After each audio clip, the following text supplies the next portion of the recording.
Pemirsa, yang digelar pada Jumat 22 Agustus 2025 di KPK terungkap terkait dengan peran dan modus yang dilakukan para tersangka, termasuk mantan Wamenakar Ebenezer dalam kasus pemerasan sertifikasi K3.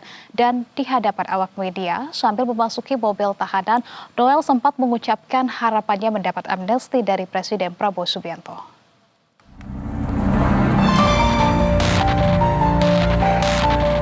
Komisi Pemberantasan Korupsi atau KPK menetapkan Wakil Menteri Ketenagakerjaan atau Wamenakar Immanuel Ebenezer sebagai tersangka terkait dengan kasus pemerasan pengurusan sertifikat K3 atau keselamatan dan kesehatan kerja di Kementerian Ketenagakerjaan.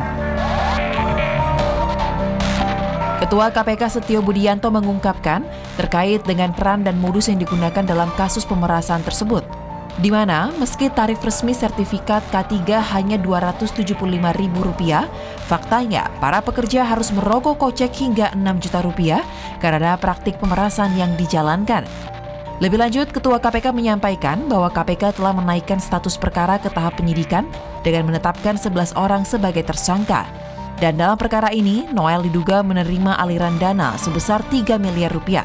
Uang tersebut berasal dari praktik pemerasan terkait dengan pengurusan sertifikat K3. KPK kemudian menaikkan perkara ini ke tahap penyidikan dengan menetapkan 11 orang sebagai tersangka, yakni IBM, kemudian GAH, SB, AK, IEG, FRZ, HS, SKP, SUP, TEM, dan MM. KPK selanjutnya melakukan penahanan terhadap para tersangka untuk 20 hari pertama terhitung tanggal 22 Agustus sampai dengan 10 September 2025 di rumah tahanan cabang KPK Gedung Merah Putih. Saat muncul di hadapan publik, Ebenezer tidak kuasa menahan air matanya usai ditetapkan sebagai tersangka oleh KPK. Noel terlihat berkali-kali mengusap wajahnya setelah keluar dari ruang pemeriksaan di Gedung Merah Putih KPK Jakarta Selatan. Ia pun menyampaikan permintaan maaf kepada Presiden serta keluarganya. Dan sambil memasuki mobil tahanan, Noel sempat mengucapkan harapannya mendapatkan amnesti dari Presiden Prabowo Subianto. Masuk dalam mobil.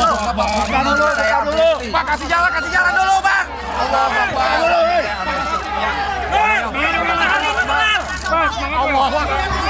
Bang, kasih jalan, Bang. Acara tanggal 25 Bang. Tim Liputan Berita 1, Jakarta. Pemirsa, Dewan